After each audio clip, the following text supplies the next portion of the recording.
شهر رمضان الذي أنزل فيه القرآن هدى للناس وبينات من الهدى والفرقان.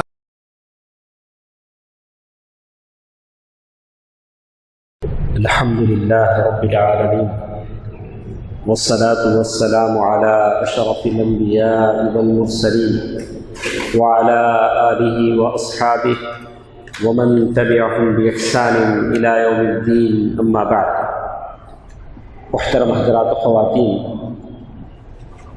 اللہ تعالیٰ کے فضل و کرم سے 7ویں پارے کا مختصر سا خلاصہ ہم سنیں گے. تو ویسے 7واں پارہ تراویح کے آخری 2 رکعت میں ہم نے پڑھا، تھوڑا آگے پیچھے ہو گیا ہے، لیکن ہمارے حساب سے آج 7ویں پارے کی تفسیر ہے. اللہ تبارک و تعالیٰ نے سورہ مائدہ، جو سورہ ہم پڑھ رہے ہیں وہ سورہ مائدہ ہے. مائدہ کے معنی دسترخوان کے، دسترخوان کا ذکر اس صورت میں ہے. انشاءاللہ ہم آپ کو بتائیں گے. ہمارے پاس آدھے گھنٹے کا وقت ہوتا ہے، تو آج آدھے گھنٹے کا وقت ہے، لیکن کل سے شاید اس سے پہلے ہم لوگ شروع کرنا پڑے گا. تو انشاءاللہ اللہ جو بھی کرتا ہے خیر کرتا ہے، بھلائی کرتا ہے. سب سے بڑی اللہ تعالیٰ کی نعمت یہ ہے کہ ہم لوگ صحت کے ساتھ یہاں بیٹھے. اس سے بڑھ کر کوئی نعمت نہیں.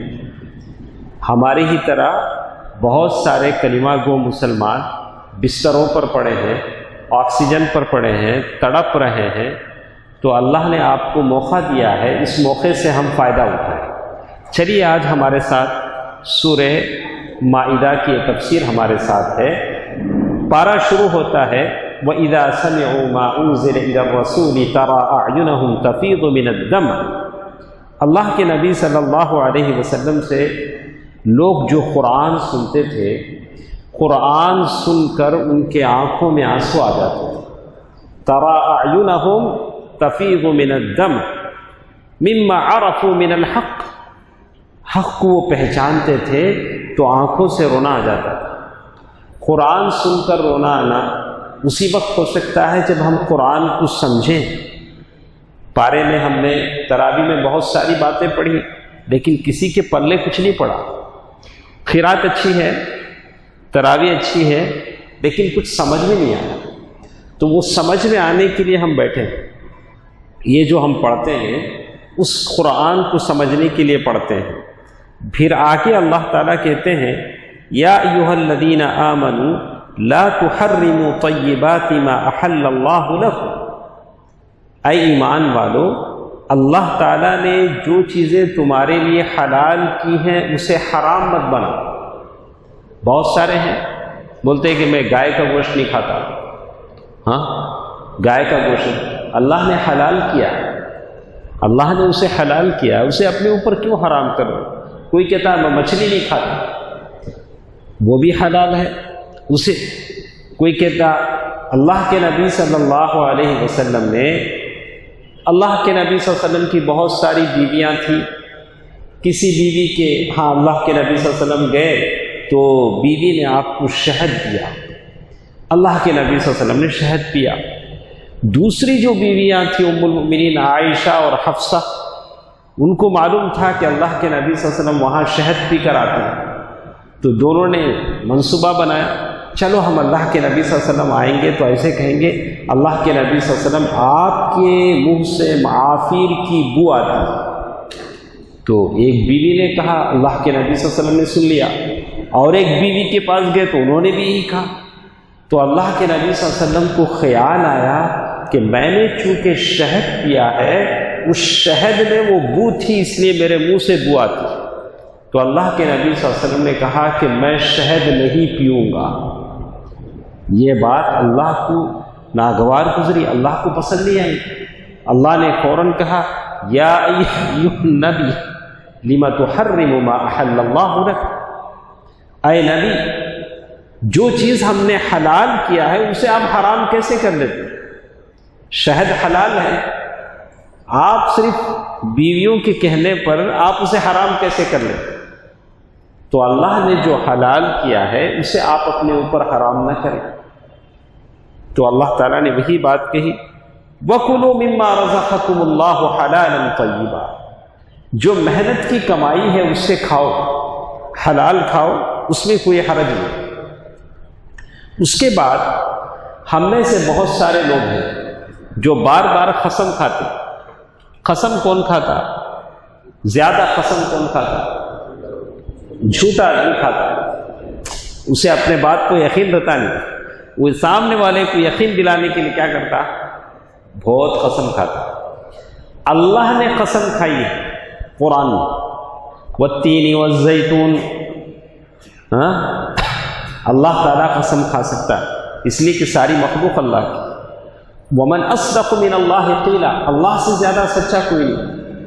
لیکن بندہ جو قسم کھاتا ہے تو بندہ بار بار کبھی قسم کھاتا ہے، کبھی لغو قسم کھاتا ہے۔ لغو قسم کے معنی ہیں بیکار قسم، جیسے سعودی لوگ بولتے ہیں واللہ فعلت کذا، واللہ واللہ واللہ، بتا کہ یہ لغو قسم ہے جو تکیے کلام بن جاتا ہے۔ تکیے کلام بولے تو بات بات پہ لوگ بولتے ہیں، جیسے لوگ بات بات پہ گالی دیتے، اتنی بھیانک گالی دیتے، ان کو معلوم نہیں ہے کہ یہ گالی ہے، لیکن اس کو گالی دیتے، اس کی ماں کو گالی دیتے، پھر وہ اس کے باپ کو گالی دیتا، پھر دوستی میں سب چلتا، معلوم نہیں یار اتنے بڑے بڑے گالیاں دیتے۔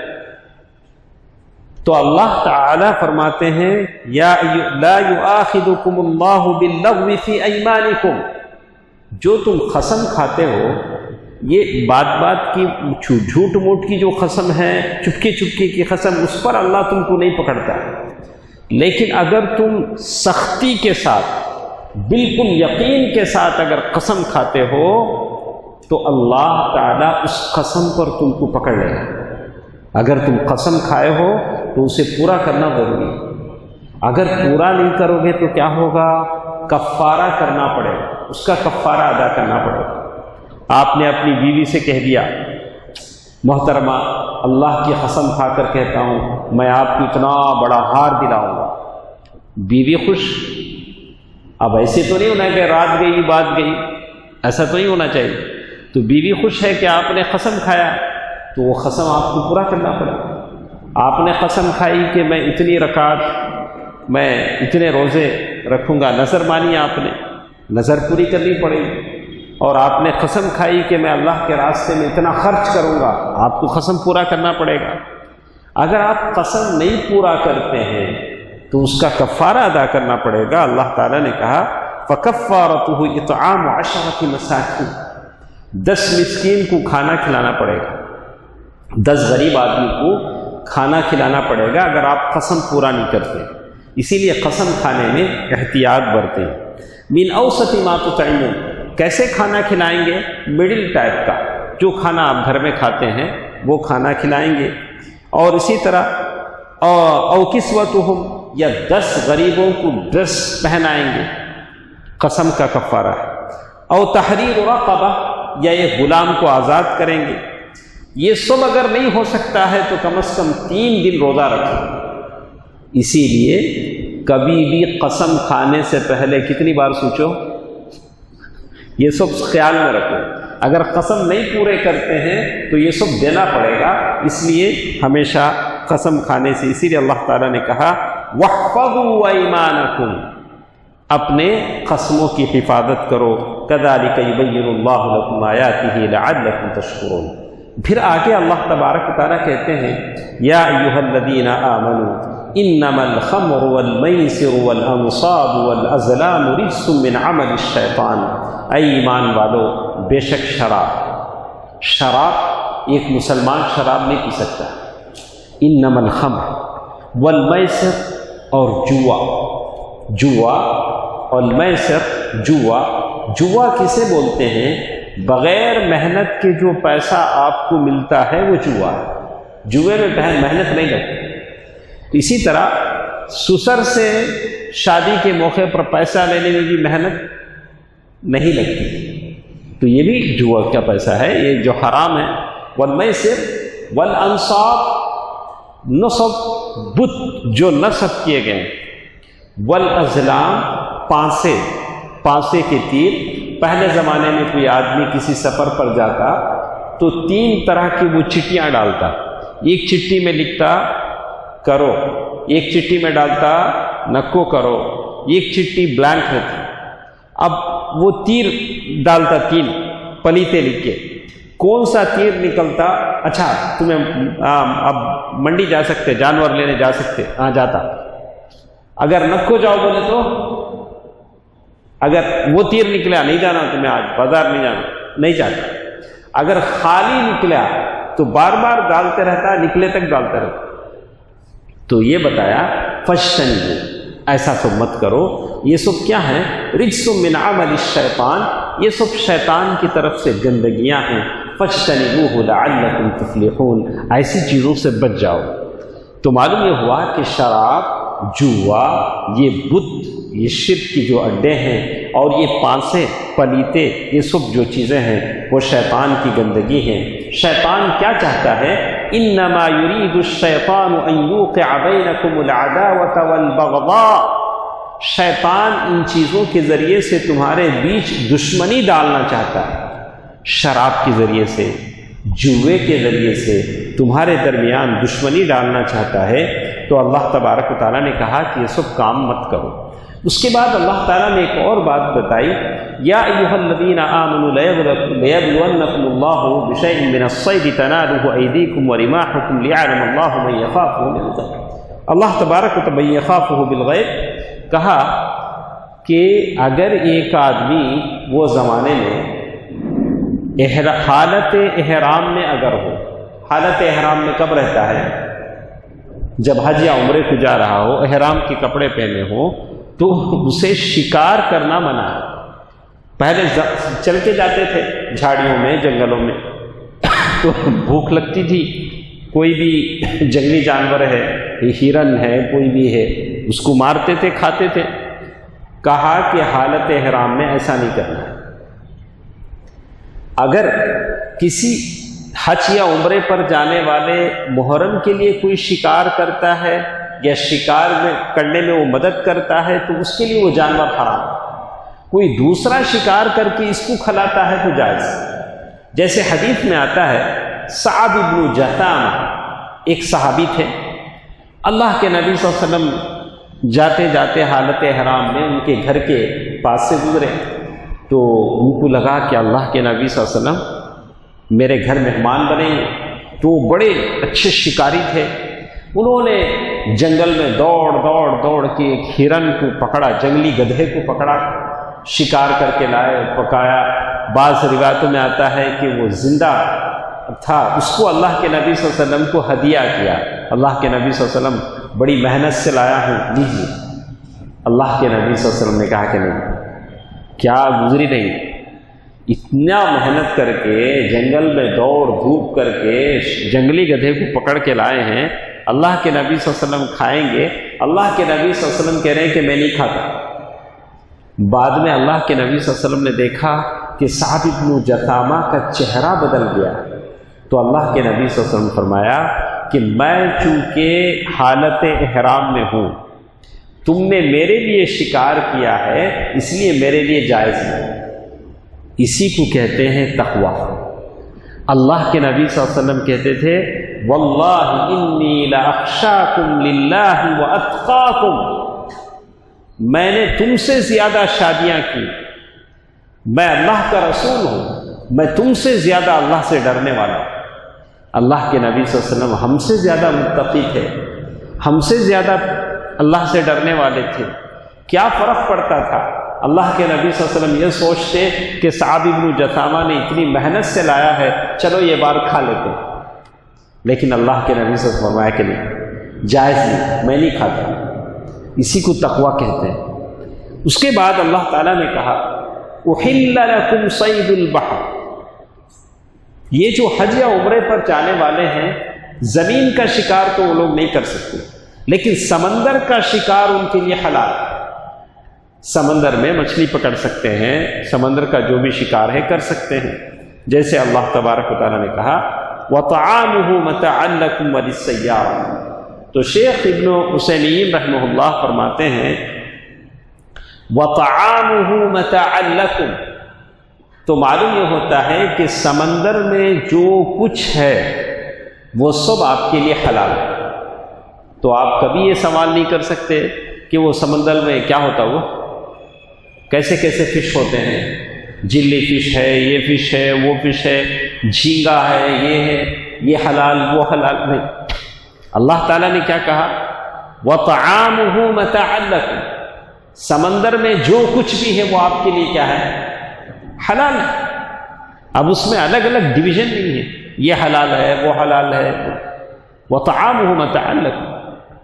اور اللہ تبارک تعالیٰ حلت لنا المیتۃ، اللہ کے نبی صلی اللہ علیہ وسلم فرمایا کہ مچھلی اگر مر بھی جاتی ہے تو حلال ہے۔ والجراد، ٹڈی، چڈے جو ہوتے ہیں، یہ چڈے نہیں، وہ عرب میں ایک چڈے ملتے تھے، کہا کہ وہ مر بھی جائیں تو وہ بھی کیا ہے آپ کے لیے حلال ہے، اللہ کے نبی صلی اللہ علیہ وسلم فرمایا۔ تو اسی طرح اللہ کے نبی پھر قرآن میں اللہ تعالیٰ کہتے ہیں یا ایھا الذین آمنوا لا تسألوا عن اشیاء ان تبد لکم تسؤکم۔ اللہ تعالیٰ نے اس بارے میں ایک بات اور ہمارے ساتھ بتائی کہ اے ایمان والو، ایسے سوال مت کرو جو تم پر ظاہر ہو جائے تو تم کو برا لگے۔ تو کوئی بھی سوال آپ کریں اچھا سا سوال کریں۔ علماء سے سوال کرنے میں آدمی ذرا سوچ سمجھ کر سوال کرے۔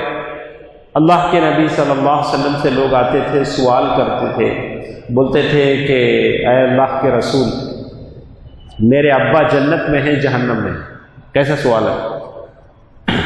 اللہ کے نبی صلی اللہ علیہ وسلم سے سوال کر رہے ہیں، کہہ رہے ہیں کہ اللہ کے رسول، میرے ابا، ہمارے دادا جنت میں ہیں جہنم میں ہیں۔ تو اللہ تعالیٰ نے کہا کہ ایسے سوال مت کرو۔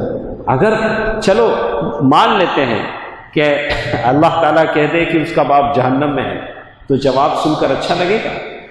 تو اچھا نہیں لگے گا۔ اللہ تعالیٰ نے کہا یا ایھا الذین آمنوا لا تسألوا عن اشیاء ان تبد لکم تسؤکم وان تسألوا عنها حین ينزل القرآن تبد لکم عفا اللہ عنها واللہ غفور حلیم۔ اسی طرح کچھ اور باتیں اللہ تبارک و تعالیٰ نے یہاں بتائی ہیں۔ یا ایھا الذین آمنوا شہادت بینکم اذا حضر احدکم الموت، جب کسی کی موت کا وقت قریب آ جائے تو وہ وصیت کر سکتا ہے۔ در حقیقت یہ آیت تمیمت داری اور ایک صحابی جو ابھی مسلمان نہیں ہوئے تھے، کرسچن تھے، ان کے ساتھ ایک مسلمان سفر کر رہے تھے۔ وہ مسلمان کی موت کا وقت آ گیا، سب کاروبار کے لیے نکلے، تو آپ کو معلوم ہوا ہوگا کہ تمیم الداری رضی اللہ عنہ اور ایک صحابی اور بدیل نامی اور ایک مسلمان صحابی، دو کرسچن تھے، ایک مسلمان تھے، کاروبار کے لیے نکلے۔ راستے میں یہ مسلمان صحابی بیمار ہو گئے۔ بیمار ہونے کے بعد ان کو لگا کہ اب میں مر جاؤں۔ انہوں نے کیا کیا، یہ دونوں کرسچن جو صحابی تھے تمیم داری، پہلے مسلمان نہیں ہوتے بعد میں مسلمان، ان کو بلا کر نصیحت کی کہ دیکھو یہ میرا مال ہے، یہ میرا مال آپ لوگ رکھو، اب میری جان جانے والی ہے۔ نصیحت کیا۔ یہ لوگ کیا کیے، وہ مال میں سے ایک چاندی یا سونے کا جگ تھا، وہ جگ نکال کر بیچ دیے مارکیٹ میں، اور باقی سامان لا کے گھر والوں کے حوالے کرو۔ گھر والوں کو شک آیا کہ اس میں سے ایک جگ غائب ہے، تو وہ اللہ کے نبی صلی اللہ علیہ وسلم کے پاس آئے۔ اللہ کے نبی صلی اللہ علیہ وسلم نے ان لوگوں سے قسم دلوایا کہ عصر کے بعد تم لوگ قسم کھاؤ۔ عصر کے بعد کسی سے قسم دلایا جاتا ہے عصر کے بعد، کیوں؟ عصر کے بعد دن کا آخری حصہ بہت مبارک وقت ہوتا ہے۔ ایسے مبارک وقت میں اللہ کے نبی صلی اللہ علیہ وسلم نے ان سے قسم دلوایا۔ تو یہ معلوم یہ ہوتا ہے کہ موت کے وقت آدمی وصیت کر سکتا ہے۔ کبھی آدمی چلا گیا اسی جگہ، کوئی اپنا نہیں ہے، اس کے پاس پیسے ہیں، مال ہے، کسی کو بلا کے وصیت کر دے سکتا ہے کہ اب میری زندگی کا آخری وقت ہے، یہ میرا مال فلاں فلاں لوگوں کو دے دیا جائے۔ تو ویسے آدمی مرنے سے پہلے وصیت کر سکتا ہے، اور اس کا وصیت کتنے میں جائے گا؟ والثلث خیر، پورے مال میں سے 1/3 حصہ اس کے وصیت پر جائے گا۔ آپ اچھی طرح سمجھیں، ایک آدمی دنیا سے جا رہا ہے، اس کے پاس بہت مال ہے، بہت مال ہے، اب وہ چاہتا ہے کہ میں مر جاؤں گا تو پورا مال بچے لے لیں، اور وہ چاہتا ہے کہ اپنے مال میں سے تھوڑا کسی مسجد کو، مدرسے کو، کسی دعوت سینٹر کو دے دے، تو اسے حق ہے، وہ کتنا مال دے سکتا ہے؟ کتنا مال دے سکتا ہے؟ 1/3۔ یہ نہیں کر سکتا کہ میں مرے بعد میرا پورا مال فلاں مسجد کو دے دو، ایسا نہیں بول سکتا۔ کیوں نہیں بول سکتا؟ اس کی بیوی ہیں، بچے ہیں، ماں باپ ہیں۔ اگر وہ ایسا بولے گا بھی تو کتنا مال میں چلے گا؟ وہ 1/3۔ ویلڈ کتنے مال میں ہوگا اس کا وصیت؟ 1/3 مال ہی اس میں چلے گا، باقی مال بچوں میں تقسیم ہو جائے گا۔ تو اس کا بھی ذکر اس میں کیا گیا۔ اس کے بعد ایک اور چیز انشاءاللہ ہم لوگ ختم کر لیں گے۔ ایک اور چیز ہمارے ساتھ ہے عیسیٰ علیہ السلام کے بارے میں۔ اذ قال اللہ یا عیسیٰ ابن مریم اذکر نعمتی علیک وعلی والدتک، عیسیٰ علیہ السلام کے بارے میں کہا گیا کہ عیسیٰ علیہ السلام اللہ تبارک و تعالیٰ کا کلمہ ہے۔ اللہ تبارک و تعالیٰ نے ایک روح پیدا کی، وہ روح پیدا کی، اور جبریل امین کے ذریعے سے مریم کے شرمگاہ میں انہوں نے اس کو پھونک مارا، اور عیسیٰ علیہ السلام بغیر باپ کے پیدا ہوئے۔ یہی بات صحیح ہے۔ اور عیسیٰ علیہ السلام اللہ کے نبی بنائے گئے، لیکن بڑے ستائے بھی گئے، لوگوں نے ستایا، تنگ کیا، اور آخر میں بادشاہ نے حکم دیا کہ جہاں بھی عیسیٰ علیہ السلام ملے ان کو پھانسی دے دی جائے۔ تو عیسیٰ علیہ السلام کے بارے میں لکھتے ہیں کہ عیسیٰ علیہ السلام جب آخری وقت میں زمین سے آسمان پر اٹھا لیے گئے تو اپنے حواریین کے پاس آئے۔ حواری کسے بولتے ہیں؟ حواری کسے بولتے ہیں ہارون بھائی؟ ہاں، حواری کسے بولتے ہیں؟ کلوز یعنی تھوڑے لوگ، ارے یہاں ہے تو حواری، تو میں ادھر دیکھ رہا تھا ہارون بھائی، تو حواری کسے بولتے ہیں؟ ذرا امام صاحب کے ذرا حواری رہتے ہیں، ہمارے مولانا صاحب کے ذرا حواری، شیخ صاحب کے ذرا حواری، یہ ہمارے ساتھ میرے ساتھ لگے رہتے، تو اسے بولتے ہیں حواری، یعنی جگری۔ تو جگری لوگوں کے الگ الگ جگری ہوتے ہیں، کچھ علماء کے ساتھ رہتے ہیں، کچھ اماموں کے ساتھ، یعنی کبوتر با کبوتر، باز با باز، کبوتر کے ساتھ ہی چھوڑتا ہے، چیل کے ساتھ ہی چھوڑتا۔ آدمی جیسے مزاج کا رہتا ویسے مزاج کے لوگوں کے ساتھ کیا کرتا؟ اٹھتا بیٹھتا، اچھوں کے ساتھ، بروں کے ساتھ۔ اللہ کے نبی صلی اللہ علیہ وسلم غزوہ احزاب کے موقع پر، غزوہ احزاب ایک جنگ ہوئی جس مدینے میں اطراف کے لوگ جمع ہو گئے، تو بڑی ٹھنڈی بس رہی، بہت ٹھنڈ، اور دشمن کتنے ہیں نہیں معلوم۔ اللہ کے نبی صلی اللہ علیہ وسلم نے سارے صحابہ سے کہا کہ کوئی ایک آدمی جا کر دشمن کی خبر لا سکتا ہے؟ تو صحابہ میں سے زبیر رضی اللہ تعالیٰ عنہ تھے، بولے کہ اللہ کے رسول میں جا کر لا سکتا ہوں۔ بولا کہ نہیں بیٹھو، پھر ایک بار اٹھے، نہیں بیٹھو، پھر ایک بار اٹھے۔ اللہ کے نبی صلی اللہ علیہ وسلم فرمایا کہ ہر نبی کے حواری ہوتے ہیں، زبیر میرے حواری۔ تو عیسیٰ علیہ السلام آخری وقت میں جب زمین پر سے آسمان پر اٹھا لیے گئے، تب جس گھر میں وہ تھے، گھر میں ایک چشمہ تھا، پانی کا فونٹین، وہاں وہ نہائے، پانی نہا لیے، سر سے پانی ٹپک رہا تھا۔ اپنے جو حواری تھے، کتنے حواری تھے ان کے؟ 12۔ دیکھیے، اللہ کے نبی ہیں، دنیا میں آئے ہیں، تبلیغ کیا، کتنے لوگ ان کے ساتھ؟ 12۔ ہاں 12 لوگ. تو یہ نہیں دیکھا جائے گا کہ کس کے فالوورز کتنے زیادہ ہیں، یہ دیکھا جائے گا کہ حق پرست کتنے ہیں. اگر 12 بھی حق پرست ہیں تو بس ہے. تو یہاں کوالٹی دیکھی جاتی ہے، کوانٹٹی نہیں دیکھی جاتی. اللہ کے پاس کوالٹی دیکھی جاتی ہے. تو کتنے موحد ہیں یہ دیکھا جائے گا. پوری مسجد بھر گئی، چل دھرنے جگہ نہیں، بولا نہیں، اس میں کتنے توحید پرست ہیں یہ دیکھا جائے گا. وہ 12 آدمی تھے.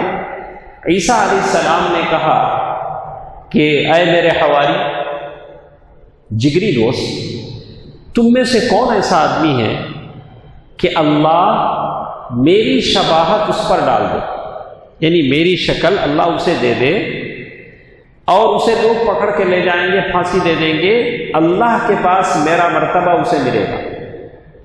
تو 12 ساتھیوں میں سے ایک اچھا نوجوان تھا. اس نے کہا کہ اے اللہ کے نبی، میں راضی ہوں کہ آپ کی شکل اللہ مجھے دے دے. عیسیٰ علیہ السلام نے کہا کہ بیٹھو. پھر وہ کھڑا ہوا، بولا کہ نہیں اللہ کے نبی، میں راضی ہوں کہ آپ کی شکل مجھے دے دے. دوسری مرتبہ کہا کہ بیٹھو. تیسری مرتبہ کہا کہ بیٹھو. پھر تیسری مرتبہ عیسیٰ علیہ السلام نے کہا کہ ٹھیک ہے، اللہ میری شکل تم کو دے دے گا. اس کے بعد کیا ہوا؟ اللہ نے عیسیٰ علیہ السلام کی شکل و صورت اس نوجوان کو دے دی، اور اس گھر کی چھت میں ایک سوراخ بنا. اس سوراخ سے عیسیٰ علیہ السلام اٹھا لیے گئے. جیسے ابن کثیر رحمہ اللہ لکھتے ہیں روزن سنتے ہیں، روزن معلوم اردو میں بھی استعمال ہوتا ہے، بڑا روزن بن گیا، یہ عربی لفظ. کہا کہ اس سے عیسیٰ علیہ السلام اوپر اٹھا لیے گئے. پھر دشمن گھر میں آئے، دیکھا کہ عیسیٰ علیہ السلام بیٹھے ہیں. وہ عیسیٰ علیہ السلام تھے؟ وہ کون تھے؟ وہ نوجوان تھا جس کو اللہ نے وہ شکل دے دی. اس کو لے گئے، لے جا کر اسے پھانسی دے دی اور دعویٰ کیا کہ ہم نے عیسیٰ علیہ السلام کو پھانسی دے دی. حالانکہ عیسیٰ علیہ السلام کو اللہ نے کہاں اٹھا لیا؟ آسمانوں پر اٹھا لیا. اور پھر قیامت کے قریب جامع دمشق میں المنارۃ البیضاء، سفید مینارے کے پاس، فجر کی اذان کے بعد جب اقامت کہی جانے والی ہوگی، عیسیٰ علیہ السلام آسمان پر سے اتریں گے اور وہاں مہدی ہوں گے، امامت کرنے کے لیے تیار ہوں گے. عیسیٰ علیہ السلام سے کہیں گے کہ اللہ کے نبی آپ نماز پڑھائیے. عیسیٰ علیہ السلام کہیں گے کہ نہیں، اقامت تمہارے لیے کہی گئی ہے، تم نماز پڑھاؤ، تمہارے پیچھے میں نماز پڑھاؤں. تو یہ عیسیٰ علیہ السلام کی بات اللہ تعالیٰ نے کہی. وَإِذْ أَوْحَيْتُ إِلَى الْحَوَارِيِّينَ أَنْ آمِنُوا بِي وَبِرَسُولِي قَالُوا آمَنَّا وَاشْهَدْ بِأَنَّنَا مُسْلِمُونَ. اس کے بعد آخر میں ایک بات کا ذکر ہے کہ عیسیٰ علیہ السلام کے دوستوں نے عیسیٰ علیہ السلام سے کہا کہ اے عیسیٰ، اللہ سے دعا کرو کہ اللہ ہمارے لیے ایک دسترخوان نازل کرے آسمان سے. دسترخوان کہاں سے آنا؟ آسمان سے ایسا دسترخوان اترنا. تو عیسیٰ علیہ السلام نے پوچھا، کیا پوچھا؟ دیکھیے، عیسیٰ علیہ السلام نے پوچھا کہ قال عیسی ابن مریم اللہم ربنا انزل علینا مائدۃ من السماء. 3 منٹ میں ہم ختم کر لیں گے. تکون لنا عیدا، تو 3 باتیں انہوں نے ذکر کی. آسمان سے اگر دسترخوان نازل ہوتا ہے تو ایک تو یہ ہوگا کہ ہم عید منائیں، پیٹ بھر کر کھائیں، رزق ملے گا. وآیۃ من، تمہاری طرف سے ایک نشانی رہ جائے گی. وارزقنا وانت خیر الرازقین. تو عیسیٰ علیہ السلام کا یہ مانگ ان کی تھی. تو عیسیٰ علیہ السلام نے کہا قال اللہ انی منزلها علیکم. اللہ تو کہتا ہے کہ ہاں دسترخوان آئے گا. دسترخوان آنے کے بعد اگر کوئی نہیں مانے گا تو کیا ہوگا؟ فمن یکفر بعد منکم فانی اعذبہ عذابا لا اعذبہ احدا من العالمین. ایسا عذاب دوں گا کہ دنیا میں کسی کو ایسا عذاب نہیں دیا جائے گا. تو اب یہ سوال یہ ہے کہ کیا دسترخوان آیا تھا؟ تو بعض علماء کہتے ہیں کہ دسترخوان آسمان سے اللہ نے نازل کیا تھا. امام قرطبی، امام تفسیر ابن کثیر وغیرہ کہتے ہیں بعض کہتے ہیں کہ نہیں نازل نہیں ہوا، جب اللہ نے کہا کہ بڑا سخت عذاب دے گا تو حواریوں نے کہا کہ ہمیں دسترخوان کی ضرورت نہیں ہے۔ انشاءاللہ کچھ باتیں کل کے درس میں ہمارے ساتھ رہیں گی، اتنی باتیں آج کے اس جز میں ہمارے ساتھ کافی ہیں۔ اللہ جو کچھ ہم سنتے ہیں قرآن کو ہمارے لیے ہدایت کا باعث بنائے، اللہ تعالیٰ خبر میں ہم تمام کے لیے قرآن کو سفارشی بنائے، آمین۔ والسلام علیکم ورحمۃ اللہ وبرکاتہ۔